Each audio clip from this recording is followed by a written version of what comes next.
So ladies and gentlemen, welcome to day 2 of an overview of developing an e-commerce strategy for China.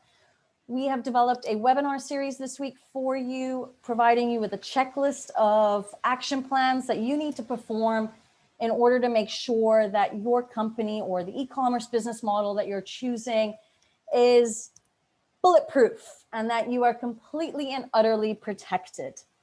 Yesterday, we were talking about brand protection on the e-commerce platforms. Apologies, everybody, I'm still adding people into the room. But yesterday we were talking about trademark protection, brand protection in general, as well as on the e-commerce marketplaces. I hope everybody's done that. If you have done that, I would love a comment from you to say, check, done. Or at least at a minimum that you are in the process of getting that done. That would be wonderful. And today we're going to touch on business models. Now, I have the feeling that everybody that is on here has the assumption that there's only 2 types of business models: cross-border e-commerce and bonded zone model. There are so many more things that you can do.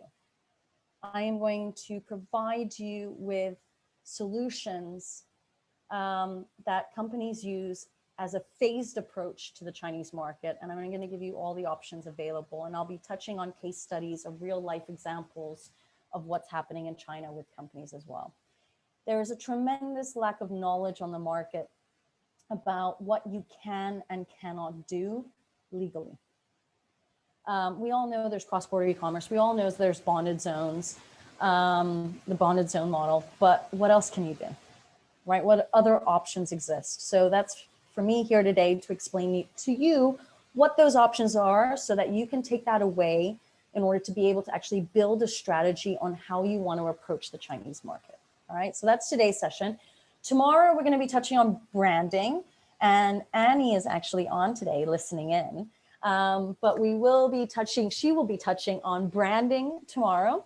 And then on Thursday, we've got Ryan, who's going to be touching on literally how to e-commerce. So I have the assumption that in the next 3 days, you're going to hear a lot of things on repetition mode. That's excellent, because it means that the 3 of us are saying exactly the same thing. And it's a matter of you then to take that information away and do what you will with that in terms of creating your strategy. Now, before we start today's session, I always like to know a little bit about my audience. So now I'd like you guys to take your fingers and then put them to your laptop and tell me who you are. Are you a newbie in China? Are you a startup in China? Are you an experienced China hand? Newbies are those of you that haven't transacted yet. Startups are those of you that have transacted either direct from head office or within China. Or experienced China hands are those of you that have been operating in China for 5, 10, 15 odd years. So Douglas so far is lovely because he always responds to me. He did that yesterday as well. He's a startup. Nick is a startup. Fantastic. So you already have some China experience, both of you. Bettina's a newbie. Let me see what else is popping in. Mel's a newbie. Mark's a startup. So it seems like the majority of you have either never transacted in China or have transacted a little bit. And then there's a couple of you that might be experienced China hands. All right. So I'm going to focus this really on the newbies. So apologies to the startups and the experienced China hands on this.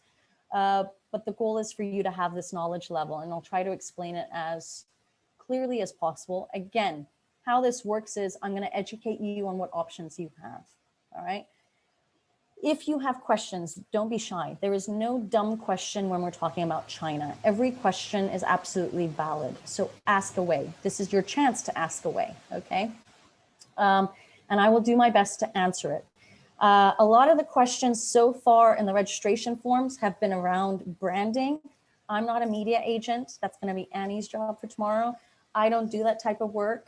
So if you have questions around marketing, branding, media associated things, please save all those questions for tomorrow. Today, we're going to be talking about the legal setup, what you can and cannot do legally in China in terms of the actual operation of your business. Okay. From a technical standpoint, we are using Zoom meetings. If you run into technical difficulties, I apologize. Just the only thing I can say is log off, log back in. If it still doesn't work, we are recording today's session. You'll get a link to the YouTube channel at the end of today. If I run into any issues, bear with me. Usually takes about 30 seconds to 1 minute for me to reboot my Wi-Fi, and then I will log back into the Zoom. I will be coming in no matter what to finish off the presentation. So if you do have to jump off, I apologize for that. Just go ahead and look at the recording. That'll be up on the YouTube channel. All right. So that's it from the technical side. A little bit about myself, because again, I always get new, fresh faces on these webinars. My name is Christina Kohler-Colucci. I'm the head of business advisory at Woodburn Accountants and Advisors. I'm a leading expert on inbound investment into China with 17 years of on-the-ground experience based out of Shanghai. What we do at Woodburn Accountants and Advisors is we are a corporate services firm, meaning we do all of the administrative and paperwork that needs to get done to make sure that you remain in compliance. So we take that headache away from you. Most people going into China want to focus on sales and marketing and all of that fun stuff, while we take the administrative work away from you so that at least you can sleep at night knowing that whatever you're doing in China in terms of the business model is in compliance. We've worked with over 500 companies with their pre-investment advisory into China, their market entry strategy, their implementation of their business models, and then for me, the most fun part of the job is actually guiding them on their growth in the market as well. The beauty about China at the moment is that things are becoming systematic. We can actually create processes now around the administrative functions.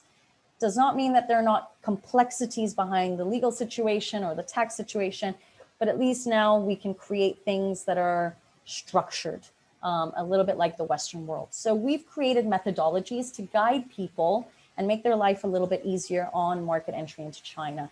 So talking about developing your own China roadmap, saving your brand in China, the incorporation blueprint, how to grow your business with your Chinese accountant, how to choose the right people for your corporate management, and how to recruit and employ your first employees. We're going to be doing all of these topics at the end of July to give people a full spectrum of what you need to do when going into China. And those webinars are already up on our website at woodburnglobal.com/events, which I'll hand over to you guys later. And then in 2020, in order to keep myself busy, I wrote a book about the 9 superpowers to succeed in China. And if you're interested in that, you can purchase the Kindle or the ebook version or the hard copy version. The book is short and sweet, which I like it to be. And it just guides you with 9 principles on what you need to think about in terms of doing business in China. Kind of like, again, a checklist. I'm a big believer in checklists. Like, let's check things off the list to get things right. And if you're interested in that book, go to Amazon and get a copy. So to start today's session, we are going to be talking about creating your e-commerce business model. All right. For those of you that are newbies in China, and even for those of you that are in your startup phases and might have already transacted a little bit, my recommendation would be to think about cross-border e-commerce. And I'll explain to you why that is. But what we are going to be talking about today is cross-border e-commerce. Can you actually ship your products over there? What are the types of shipping models, direct and bonded? Things about cross-border trade, Forex, customs, the newest regulations on the market, and then developing a bit of a strategy for the overseas retailers. And then we're going to end, with case studies, okay? And creating what I believe is a safe entry, which is a phased approach to the Chinese market, okay? So how do we begin? This is the dilemma, right? We are right now in June 2021. We still can't travel to China. I'm still confined outside of Shanghai. There are vaccination issues, there are visa issues, there are quarantine issues. So how do we actually begin? Where do we start? Now, first of all, as a brand, you need to realize you can't do this alone. because you physically can't get to China at all. But even if you could get to China, you still wouldn't be able to do this alone, okay? So we need to develop a network of partners that are going to guide you and help you build your e-commerce business.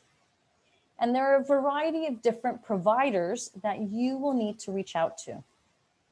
There are going to be logistics providers, because somebody has to pick up the products from your own office or wherever they are in the world.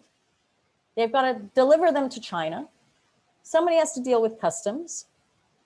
Somebody might have to deal with warehousing. Somebody's going to have to actually set up the shops on the various e-commerce marketplaces, manage those shops, i.e. manage the orders, collaborate with the marketplaces, not to mention then the media campaign you've got to create around the products you're selling in order to be able to build traction, right? You can't do that alone. You need a network of people who are going to help you, okay? So the first step is, how are we going to develop that network and who do we actually need, okay? The easiest thing that I can recommend for most people that are newbies is test the market. My assumption is the startups are in the phase of testing the market because they've already done a few transactions. For those that are newbies, you probably have never transacted with China before and you're trying to figure out how that actually works. Cross-border e-commerce is a fantastic testing method for the Chinese market.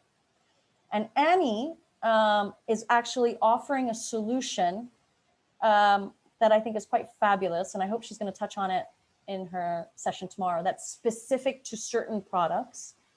But there will be other providers out there that might do it in a different product range. But I don't want to get ahead of myself. I want her to tell you about it in her own words. But there are solutions where you can basically outsource everything and test the market to see how your product is selling before you start spending tremendous amount of financial resources to have a true kickoff and launch, okay? We want to know first whether there is a market for your product. We need to know where your obstacles lie, whether that is in branding, whether that's in the operational supply chain, whether that is in the fact that you've got to have stock on the ground in China in order to be able to sell on time. We have to test it, okay? And the best method to test is the cross-border e-commerce method, all right? So part one is looking at e-commerce from home, i.e.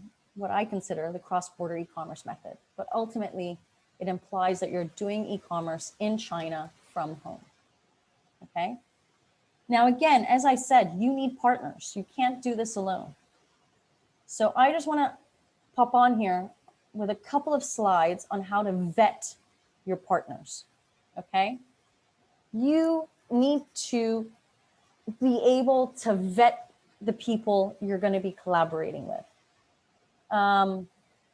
Whatever partners you're using, whether it's distributors, whether it's TPs, Tmall partners, whether it's logistics providers, media agencies, corporate service providers, whomever, you've got to vet us. You've got to vet everybody, all right? Get references, understand their capabilities, etc. And why should you conduct a due diligence on these people? Well, quite frankly, because scams are popular in China. Don't believe everything at face value. There is a lack of transparency. If there is at any point a situation where you feel like you're not getting information, you've got to make sure you jump on the gun and fix that. There are going to be cultural language differences. You might have distributors who don't even speak a word of English. You might have TP partners whose English is so-so.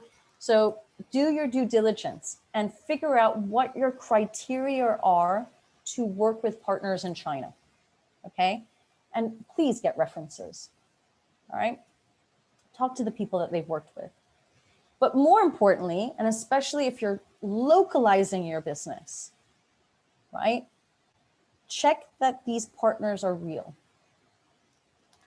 I get weekly emails from people saying, I found so-and-so online. And they said I had to give a deposit of 10,000 US dollars. So I gave it, and now I can't reach them. I haven't heard from them. I can't travel there. I mean, whether it's e-commerce, whether it's wholesale trade, whatever this exists, okay? There are people out there to scam you. So if you are vetting these partners, ask for their business license at a minimum to make sure they are truly set up. Get that business license translated, or ask them to translate it. I would do the translation myself just so I know that the translation is properly done.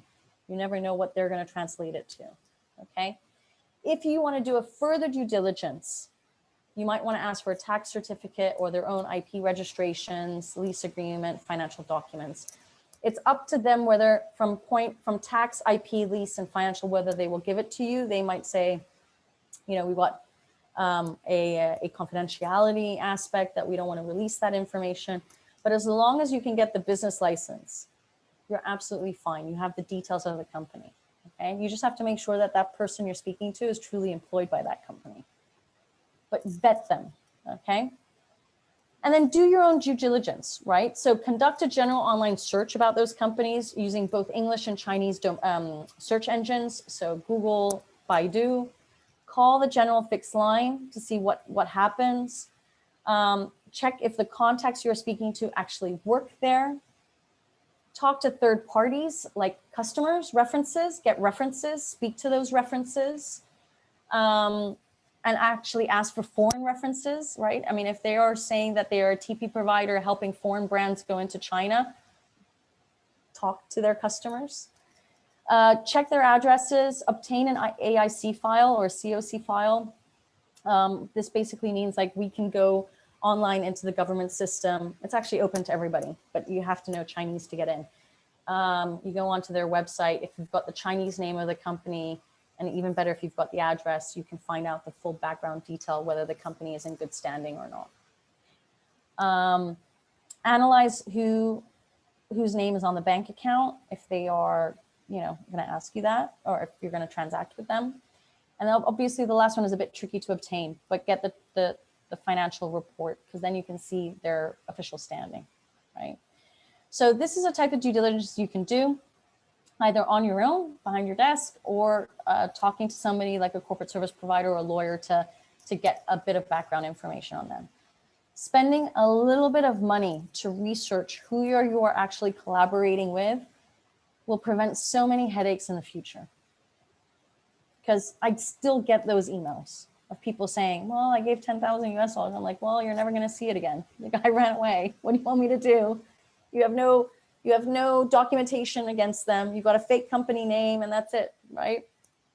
So it's difficult, and it still happens today. So do this little bit of due diligence so you're aware of who you're contracting with. The next question you've got to ask yourself is, can my product be shipped to China? Everybody assumes their product can be shipped to China, but can it really?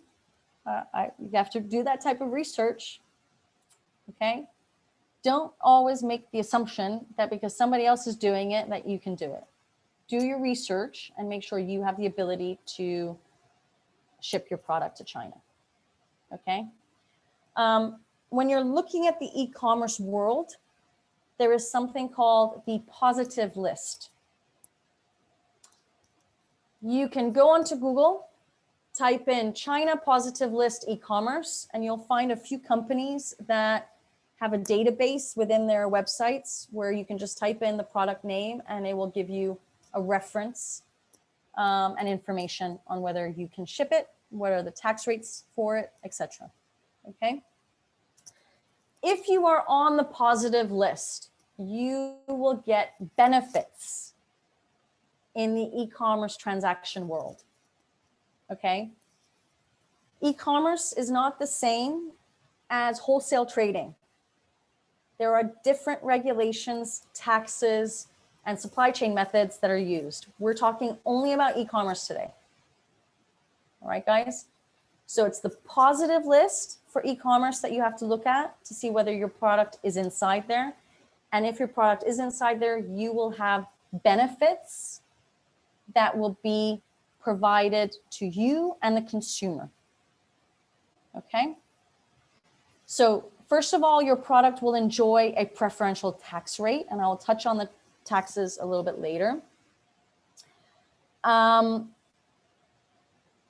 And when you are looking at the consumer, a consumer in China can buy products from overseas through the e-commerce marketplaces, but can only expend 5,000 RMB per transaction or 26,000 RMB per year in order to benefit from the preferential tax rates.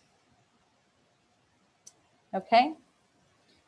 A consumer can spend more money on a transaction, can spend more money on an annual basis, but they won't benefit any more from the preferential tax rate. Okay, so if a consumer in China has a transaction worth 8,000 RMB, they won't benefit from the preferential tax rate. Okay, if they've reached the limit and they've gone over 28,000 RMB so far in June, from January to June, they won't benefit anymore in the second half of the year from the preferential tax rates. Okay, that's from the consumer side. But you, if your product is in the positive list, your product will have preferential tax rate policies. It will depend on the consumer spending on whether that will actually be applied or not. All right.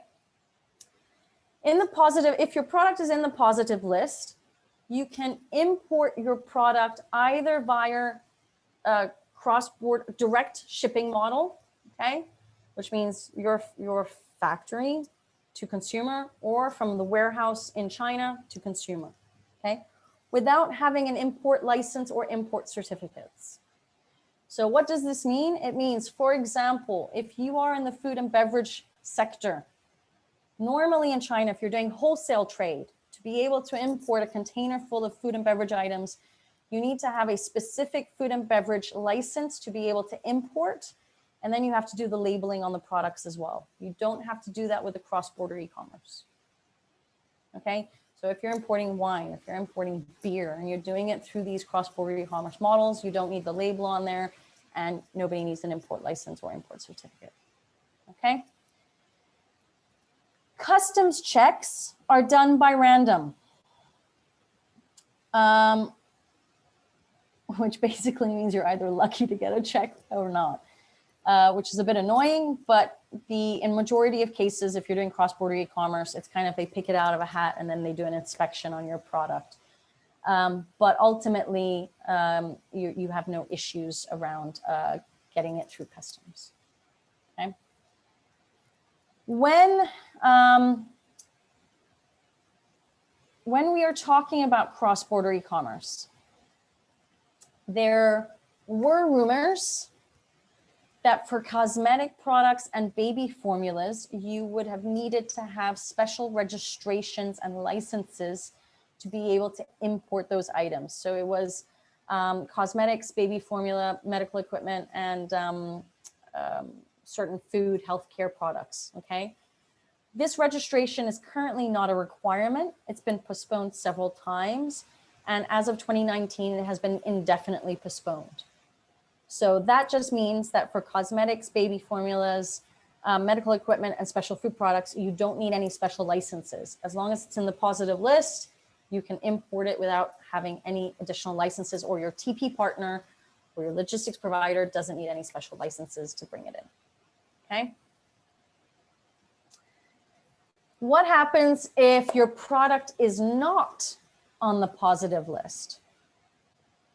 So if your product is not on the positive list, you can still ship it, but you will not get any preferential tax policies placed on the product. The tax rates will automatically be higher.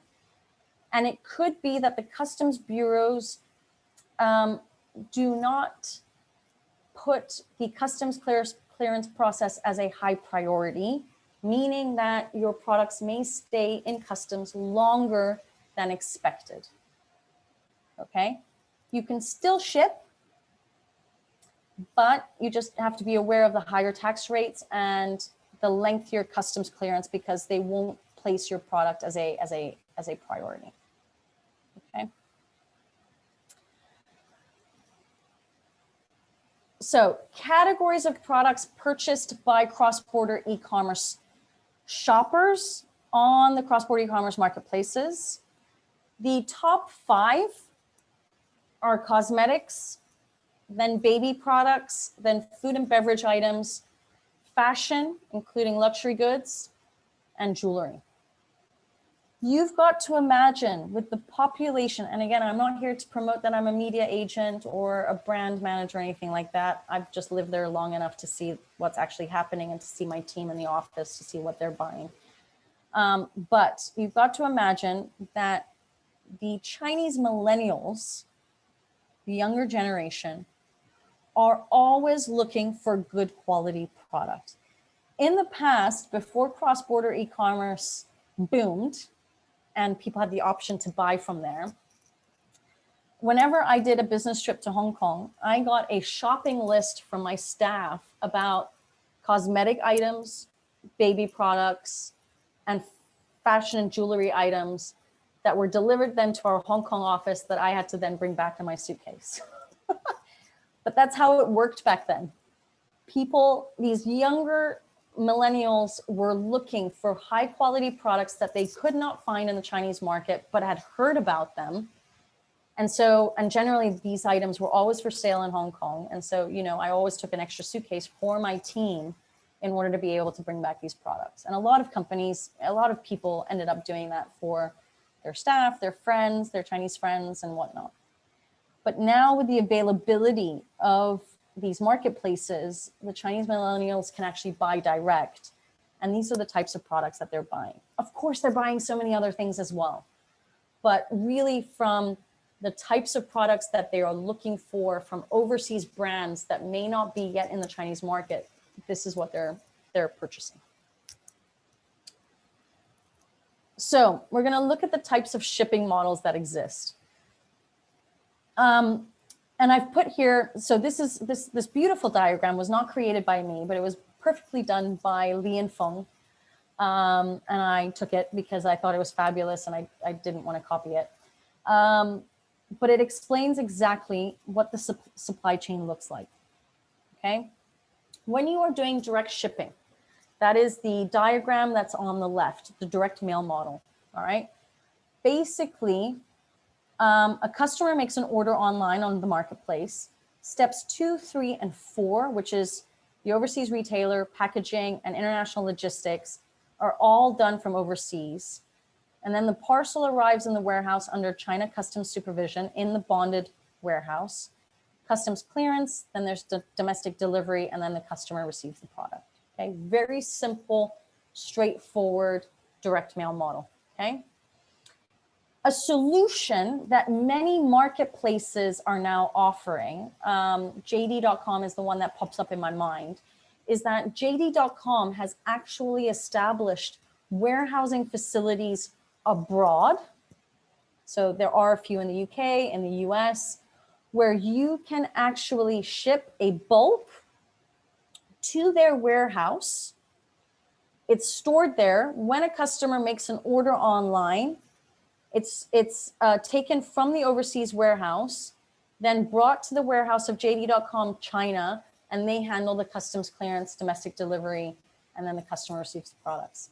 So whereas with the direct mail model, you need an international logistics provider that has the ability to do, I don't know, UK China logistics, US China logistics, Australia China logistics, Germany China logistics. In the other version, you're actually using the marketplace, their logistics department, in terms of warehouse and shipping, to do everything for you. But it does mean you have to have a certain quantity of product that's in their warehouse. But it's advisable to explore both options. All right. In terms of the direct shipping model, okay, you can use China Post, you can use DHL, or you can also use actual logistics companies. So to name new ones off of the top of my head, I had a call last week with a logistics company out of the UK and China and Germany. They have UK, Germany, China, called Send to China. You've got Elanders Group, which has a specific e-commerce logistics division for China. You've got, oh gosh, and then you've got the traditional ones, right? You've got DHL, you know, most of the big logistics companies are going to have an e-commerce division. My recommendation when choosing a logistics provider is contact 3 to 4 to compare pricing and compare service quality, compare communication level, so that you know and you have the ability to be able to communicate and understand and get certain levels of transparency from them, okay? One of the biggest benefits of doing direct shipping is the fact that the packages upon arrival in China rarely get checked by custom and rarely get taxed in terms of customs tax, okay? Random checks do happen, so you have to be kind of like in that unlucky situation where you might randomly get checked. And the VAT, which is the value-added tax on the product, is going to be passed on to the end customer at the local post office before the package is collected or before it's actually brought to their home. Okay, so that's the concept of the direct shipping model. So just to sum up the benefits, packages are randomly checked, taxes only apply during the random checks. No stock is kept in China unless you keep the stock in the overseas warehouse abroad. Tax exemption if the value is under 50 RMB, and there's no customs clearance that's needed. Okay. Disadvantages of the direct shipping model is the fact that you may have higher costs because you're just sending out individual packages here and there. You may have longer shipping times. It can be anywhere between 70 and 30 days. It's not a scalable option. It is a fantastic way to test the market. And Chinese buyers are happy with direct shipping because it just means that they know they're not getting any type of fake products. But it is not a scalable option. Okay, eventually, once you've done the test of the direct shipping model, you need to go on to a new phase for a longer term solution. Because if you see the volume and value of your business in China going up, i.e. there are more purchases, you got to move to a better solution in order to save yourself cost. Okay, and we'll touch on that other solution after this part. So remember that the tax implications in relation to the direct shipping model, this is VAT tax, okay? Not customs tax. This is the VAT that's going to be imposed on the end consumer. So 15% for food and beverage items, toys, 25% for footwear, clocks, jewelry. You can see the list there, guys. 50% on alcohol, cigarettes, luxury watches, luxury jewelry, cosmetics, etc. Okay, so quite high for those types of items, but you still have to imagine people are still purchasing those products. Okay. So the conclusion of the direct shipping model is basically that, one, it's a great way to test the market. Okay, but at some point you have to evaluate what the triggers are going to be to then move to a more scalable option. Okay, and you have to figure out then what that scalable option actually is. All right, so that's the direct shipping model. Then you've got the bonded warehouse model. So the bonded warehouse model is where the overseas retailer sends a bulk shipment, maybe, I don't know, if you want to use 20-foot container, 40-foot container, if you want to use pallets, but in any case, there's a bulk shipment going to China. It goes through customs and the products are stored in the bonded warehouse.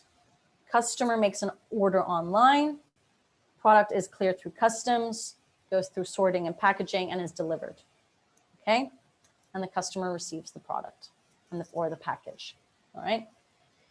Another option that exists, which again, I'm not sure if people are aware of this option, is the fact that some marketplaces are offering the bonded area import together with an offline store model.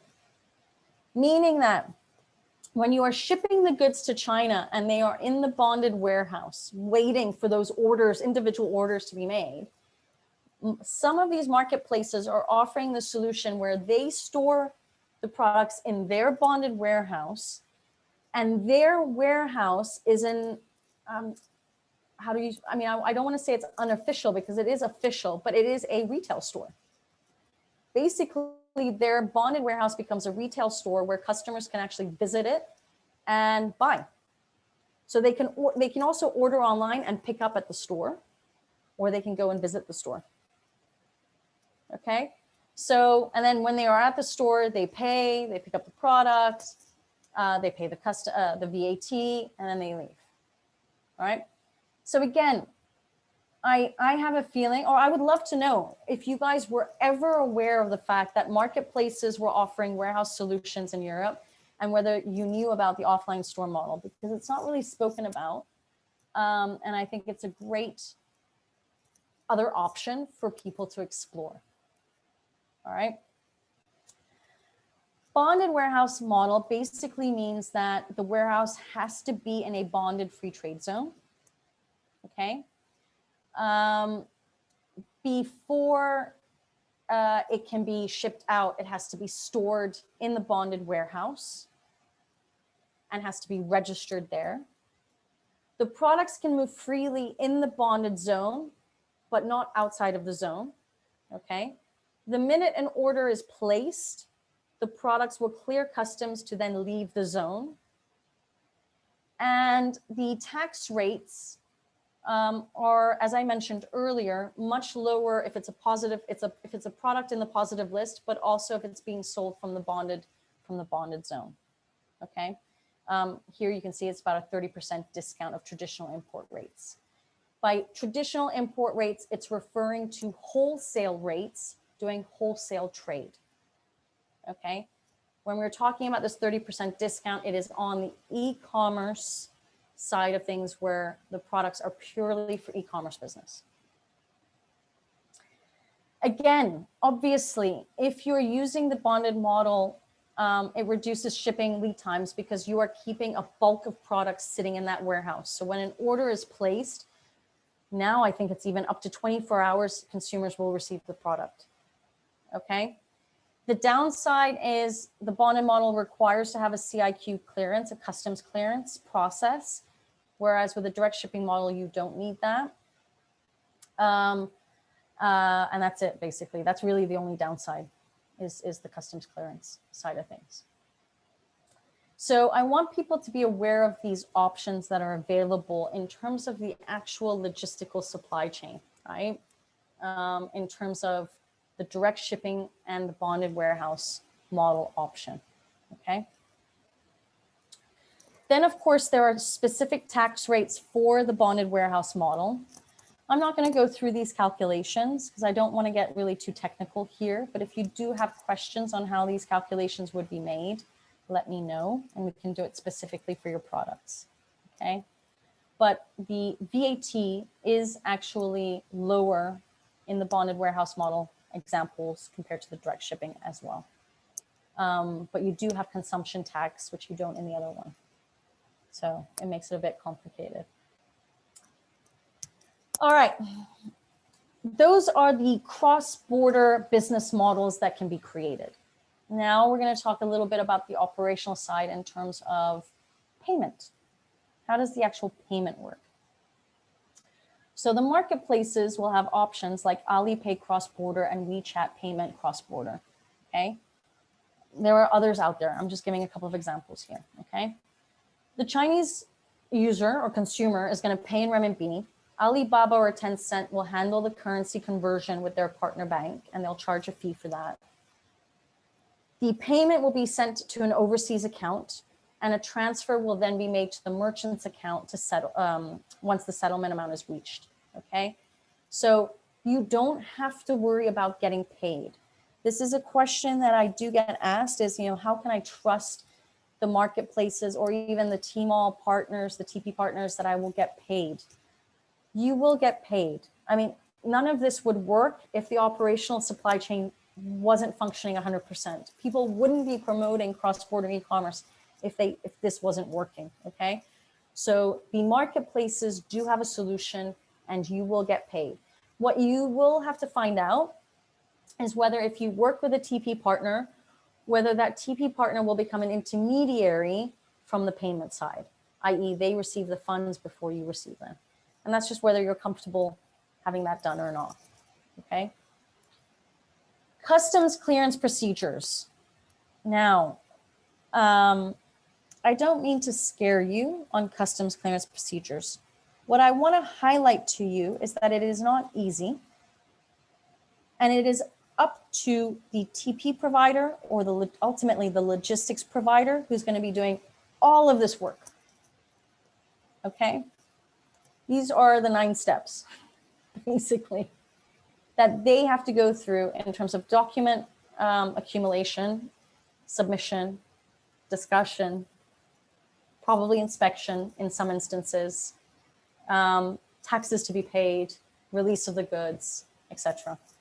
So again, I don't want this slide to scare anybody. I don't want you to think, oh my God, this sounds painful. It looks painful. Well, it's not pleasant, but it's also not your job. This is the job of the logistics providers or the TP partners, depending on the licenses that they have, who are going to handle this on your behalf.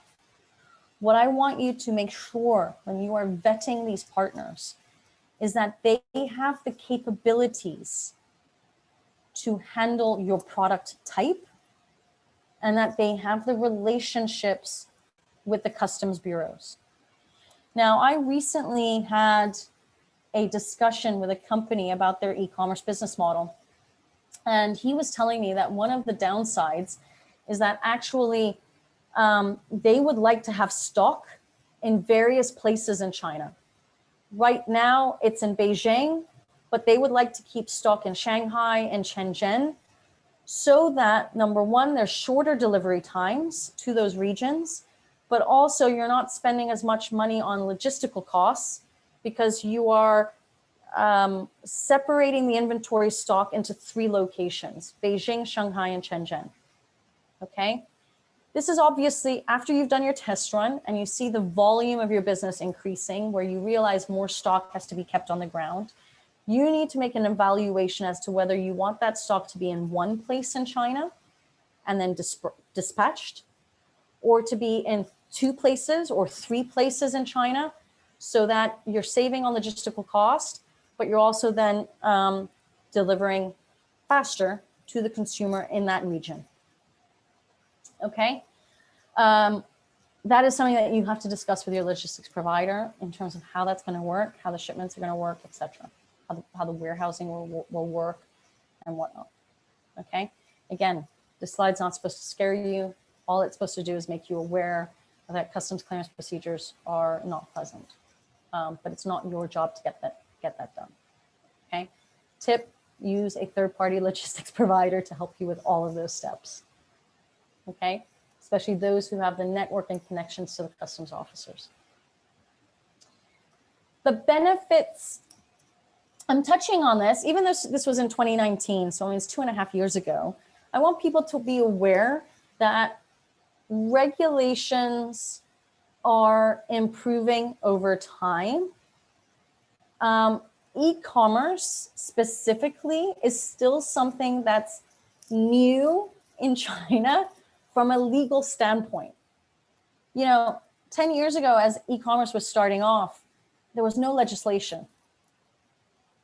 So this is all brand new. And in 2019, there was a big revamp of the e-commerce legislation, especially the cross-border legislation, to make sure that there were safety nets there for overseas retailers, for consumers, etc. Okay, especially as the Chinese government was seeing the boom. But I want people to be aware that it's still a new sector. And there still is a lot of improvement that has to be made in terms of the regulations and legislations. So keep your eyes open on that whenever something pops up around e-commerce, because again, there's going to be more new legislation on this topic than any other topic, really. Okay. So basically in Jan 1, 2019, what happened was that for the cross-border e-commerce, whether it was for direct mail or bonded warehouse, there was no longer the requirement to have a importation registration, meaning that you don't have to register your products before they're being imported into the country. You can just start your cross-border e-commerce model. They have relaxed on the value limit. So as I said earlier, if a consumer spends 5,000 RMB per transaction or 26,000 RMB in a year, they will obtain the beneficial tax rates. If they spend more than that, they don't. Those limits were actually much lower in the past, okay? I can foresee those limits increasing over time, all right? There are tariff exemptions and tax reductions, especially if your product is in the positive list and if you choose the bonded shipping model, okay? They have expanded the positive list and they are continuing to expand the positive list. So don't make the assumption that this list is going to be stuck like that forever. There will be new products coming in consistently over the years, okay? The Free Trade Zone Distribution Center is now also available, and what that just basically means is the bonded shipping model is available to overseas retailers. And then you've got the safe harbor against retaliatory tariffs. What does this mean? Well, with the US and China trade war, so this is specific to the US, and also with the trade war with China, with Australia.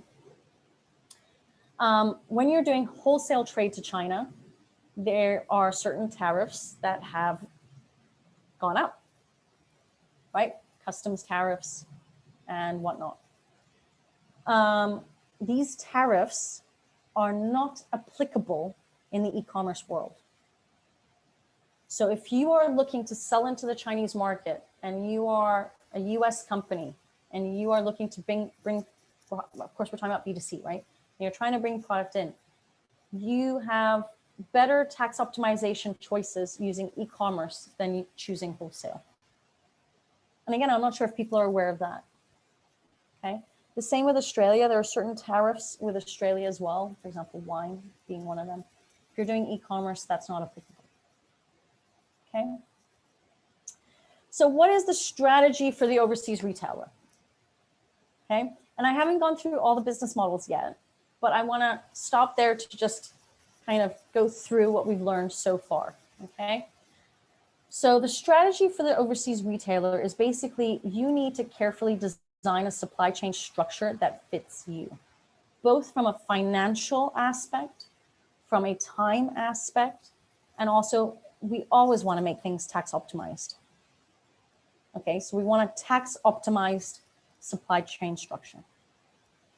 We've got to make sure we do due diligence on all business partners that we're collaborating with in China. Okay, my recommendation is to really invest in that because you don't want to make mistakes. I tell you, it's a mindset, guys.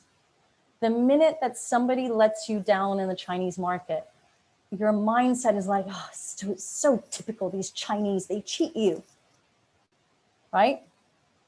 But you didn't do the due diligence. So what do you expect? And then because of that, you actually have this feeling and sensation of leaving the market and giving up. I don't want people to have to give up because there is great opportunity in China, but you've got to do your homework and you probably have to pay a little bit more in the beginning to make sure you're setting something up that is almost bulletproof, because I don't want to say that anything in China is absolutely bulletproof, but that is almost bulletproof, that you've done your homework. Okay?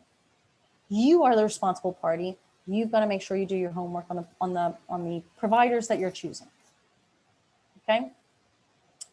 You've got to make sure that you have contract terms that are in your interest And this is the thing also about mindset. People make the assumption that contracts are not valid in China. They are extremely valid and useful. And you should be finding a Chinese lawyer to help you draft, review, amend all forms of contracts that are in your best interest. And if you don't do that and something happens, only your fault, because you didn't have a contract in place that protected you. And then you need to develop an internal compliance program. The beauty about the cross-border e-commerce is that you can outsource everything. Ba-bam. I'm not doing any of the work. I just get an order, I make it look pretty, and I give it to whomever. Everything else is taken care of. But it's your product, it's your brand. You need to be able to monitor and control every aspect of that supply chain and keep yourself updated about what's going on. What's the point of going into the Chinese market, developing a cross-border e-commerce strategy, which is what I would recommend people to do now because they can't go into China, and then not looking at the data, not understanding who's buying your product, having zero transparency of actually what's going on, and not knowing then how to scale up. I mean, if you guys are fine with just testing the market and doing a little bit of sales here and there, no problem. I just think, why not invest then in another market? But if China is a market you seriously want to get into and you're testing it, how can you know if you should take that trigger point to move forward or actually have that trigger point to move back without looking at data, without analyzing, without having transparency? This is why I say there are two things people need to analyze when they're deciding about going into China and formulating an e-commerce plan. Number one, what are your financial resources? How much money do you have available to spend on branding, on creating this business model, on the deposits that are required to set up the shops on the marketplaces, on the logistics providers? Do you have those financial resources? You have zero orders coming in, so you have got to put money up front. Do you have that financial capability? And number two, do you have time? Do you have an internal team that will actually watch out for your China business? Because if you don't have that, I don't see the point in moving forward, even if you're outsourcing. Again, I'm trying to create a solution for you guys where you realize you could scale up quick, but you need the team and the financial resources around you to be able to scale up quick and pay attention. Trigger points for moving forward in China. I'm generalizing these, but these are usually the ones that are popping up the most frequently. Are if you've achieved a certain volume of business, if you've achieved a certain value of business, if you realize that e-commerce is just one type of sales channel and you want to go in a different type of sales channel like distribution and wholesale, and you realize you've got to issue fapiaos or invoices in your own company name. Or if you realize that the third parties that you're using in China, although great, you feel like you need somebody full-time working for you to supervise them, and they need to be based on the ground in China. It means you're going to start building a local team yourself. If you're being asked to have a higher level of stock inventory, or if you are producing in China and want to keep that stock in China, that might be a trigger point for you to say, instead of shipping out and shipping back in, we want whatever we're producing to stay. You will need a different type of business model for that.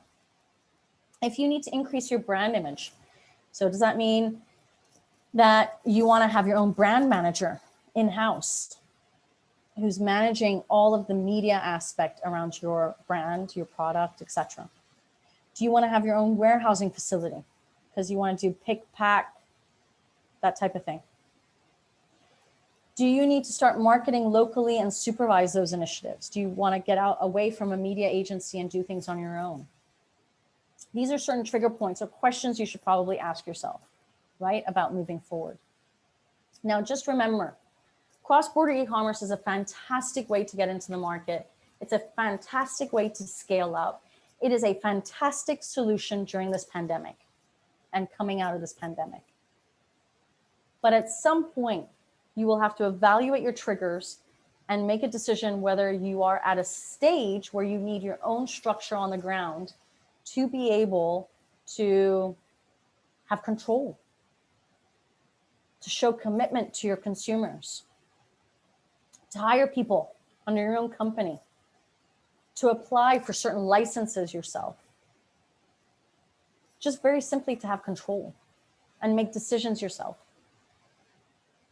All right? You might find things with your TP that you don't like and that you know you could do better. You might find things with your warehousing provider that you don't like and you know you could do better. Right? It's always about improving your performance. So you got to evaluate those triggers yourself. Now, if you were to actually physically do something on the ground, I want to be able to give you those types of business models as well. Okay? And provide you with case studies on this. So the biggest question obviously you have to ask yourself is, how effective is it developing a China e-commerce strategy from home versus actually being physically on the ground in China? There are pros and cons for both. There's no right or wrong answer. And every company will be on their own different journey and path to the Chinese market. Everybody will have different financial resources and time availability and commitment. Okay, you need to analyze that. What is better for us to do it from home, or what is better to do it on the ground, or have a mixture of both? So in terms of these types of business models, and these are all things that I'm going to give you case studies on. So we need to determine the right legal structure that fits your activity and your commitment level. We know that you can do it not alone, but you can do it from home alone, meaning you can have the direct shipping model, or you can have the bonded shipping model and have third parties on the ground who support you for your supply chain, for the media, for the branding, etc. You can do that from home, okay? Alternatively, you can do the e-commerce from home and then have a distributor locally in China that handles your e-commerce needs. This can be in the form of a TP, a Tmall partner, or it can be in the form of an actual distributor who has the capabilities to not only do e-commerce, but also wholesale. Okay, so you might be doing both. My feeling with distributors is that their strengths are generally in wholesale. Many are learning themselves how e-commerce works now and are adding it to their portfolio of services. But where they might not be so strong is in marketing and branding. So you might also say, I do e-commerce from home and I have a marketing and branding agency separate from the TP, separate from everybody, who is promoting our products on the marketplace platforms, helping us to do live streaming, whatever it might be, okay? Because distributors are really looking at supply chain aspects and not really at marketing aspects that might be specific to your brand and your brand's ethos, okay?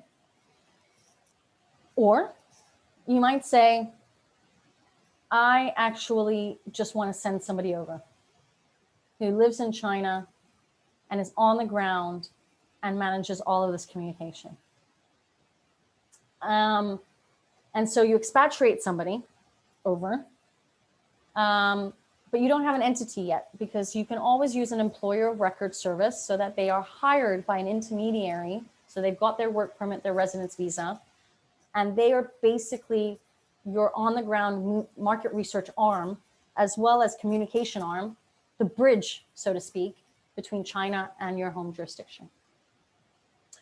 Or you could just hire a local individual, again, through an employer of record or service, who's placed on the ground in China, managing all those relationships, which is probably currently with the pandemic, the easier version, because It's very difficult to get the work permits and residence visas for new foreigners going into China at the moment because of the pandemic.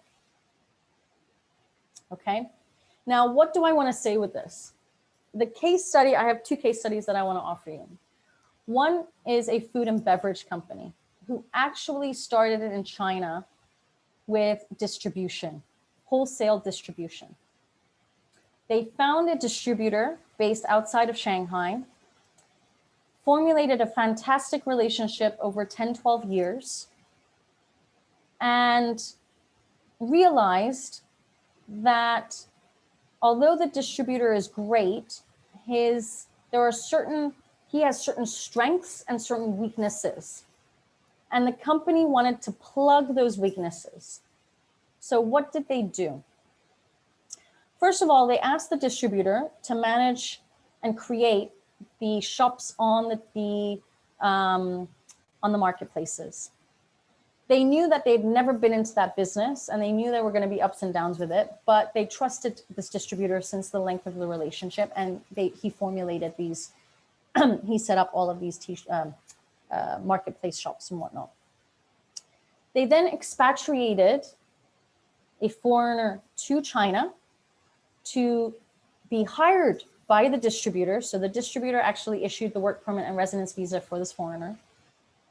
And this foreigner sat in the distributor's office to basically act as the GM of the brand and help manage everything, and worked very closely with the distributor for this. So this person helped to plug the weaknesses that the distributor had. As time progressed, this foreigner eventually hired under the distributor 2 brand managers that had different responsibilities in terms of brand management to help and promote the product locally in China. After 3 years of this, they eventually decided that they would go alone, meaning they were going to set up their own company in China to take the distributor out. Now, when I say take the distributor out, it's not that they took him out overnight, because they still need him. They still need his connections and whatnot. But it means that over a certain period of time, and they gave, I think, 5 years, they were going to lower the orders to the distributor so that their own company could take that over. Okay. Again, a very slow move, but the distributor actually ended up taking over the e-commerce needs. Now, in the past, this is what a lot of companies did. They chose using distributors over anything else. But now, with the times that we are living in, people really only have the ability to go the e-commerce route. So we have a client who also did cross-border e-commerce, set up 4 stores on 4 different marketplaces. And eventually, through a distributor, set up a flagship store as a kind of showroom to their product, which also helped generate more sales online. And eventually actually set up their own company because the volume and the value of business was scaling tremendously, that they wanted to have their own team on the ground to manage things. There is a whole variety of ways that you can create the legal structure that fits you based on the strategy that you're looking to develop in the Chinese market. Okay, and these are the types of companies you can actually establish once you are ready to take that step. Okay, whether it's a joint venture route, whether it's a WFI, FICE, it depends on what you're planning on doing. Okay, but there are 5 different types of entities you can actually set up. Excuse me. So to finish off, I'm just going to finish off on another case study, which is similar to the first one, but this is a leather accessories brand who entered China 6 to 7 years ago via distributor. Again, they handled everything themselves in terms of trademark registration and whatnot. But the beauty about their distributor is that he was an American based in China. So that helped a lot in terms of communication, in terms of mindset, in terms of way of thinking, way of doing business. They were very lucky in finding this distributor. But this distributor did everything for them. Set up the e-commerce stores, 3 to 4 different platforms, set up the retail store, set up a retail store, also set up stores in department stores. Okay. And then in 2018, the distributor decided to retire. So he wanted to leave China, retire in the US, and he gave the option to the company whether to change distributors or go out on their own. And the company did an analysis and an evaluation on that. And they knew they were never going to find a distributor with the same relationship that they had formulated already. So they decided to go out on their own. And their main stipulation was that they would have liked to have taken 2 to 3 staff members from the distributor, since they had also formulated relationships with them. And that's exactly what they did. And they went off to have complete control over the e-commerce stores, retail shop, and their own entity. And now, because of the pandemic, they're making an analysis about whether to remove the retail shop completely and to downsize the amount of e-commerce stores, because they have found that 2 out of the 5, I believe, that they're on are so much more successful than the other 3. And again, to save cost and whatnot, they're evaluating whether to cut that down. So it's just to show that over the years, there's consistent evaluation and analysis you have to do with your company to pivot and change the direction that you want to go into. Things happen. Distributors retire, or distributors have more weaknesses than strengths. So you've got to find something else. Or there's a new sales channel that's opening up that you need to explore, but your distributor doesn't have that capability. Okay? You've got to be flexible in China, and you've got to create a business model that offers you this type of flexibility. Okay? So when you are determining what works for you, I want you to think of 3 things in your mind: the liability that you're going to incur, the flexibility of the structure you're setting up, and what's the marketability of that structure. Are consumers going to like it? Are partners you're going to work with like it? You've got to think about all of these 3 aspects. And then last but not least, and I haven't added it here, but it's the biggest one, is the financial capability that you have going into the market. So it's liability, flexibility, marketability, and finally the financial capability. Okay. I have probably a too simple conclusion for you, but basically, if you want to go in the Chinese market and you want to generate revenue in China, and you want to show commitment to the Chinese market, the only way to do that is if you set up your own company. And I don't mean to set up your own company straight away. You've got to test the market first. But if that's ultimately your goal, then you've got to be prepared with your mindset that at some point you're going to have a structure on the ground that belongs to you. Doing it from home is fantastic if you are actually just testing the market, if you're researching the market, and you're giving full control to third parties that are going to help you to boost that revenue. Okay? You're going to go eventually from the point of doing it from home to doing it in China. The question is, what are going to be the trigger points to make you do that switch and make you pivot how you're going to do business in China? So to end today's presentation, 5 ways that you can work with me is let me speak with you. Let me advise you. I sent out an email last Friday saying I was looking, because of this webinar series, I was looking for companies that were looking to set up their e-commerce strategies in China. If you are in that newbie or startup phase and you want advice on how to move forward, let's have a conversation and let me see if I can help you and put you in the right direction. Let me educate you on what you can and cannot do based on what stage you are at, okay? I love creating innovative solutions that are legal in China. And trust me, there are a lot of ways we can create solutions. If you're looking to actually set something up, let me implement your business model, whether it's on the ground or from overseas. Let me set up a protection system for you and an operational guideline, which is fundamental. And then obviously, if you need any continuous business support services, we can do that as well, depending on the type of business model you're creating. Again, everybody is on a different journey. Everybody's going to be at a different stage, okay? But talk to people about what you're doing so that you can create a structure that fits what you're looking to do and that can grow with you and can scale with you as you're growing in the Chinese market. So I'm just going to add, as people start logging off before the Q&A, I'm just going to add my contact details into the chat box. And in the meantime, if you do have questions, please start inserting them into the chat box. Did I send that? No, I did not. Let me send that to everybody again. There we go. Everybody should have my contact details now. And we will start the Q&A. So let me see what, there's only one question that came in. Douglas was asking, which marketplaces are offering the offline retail market?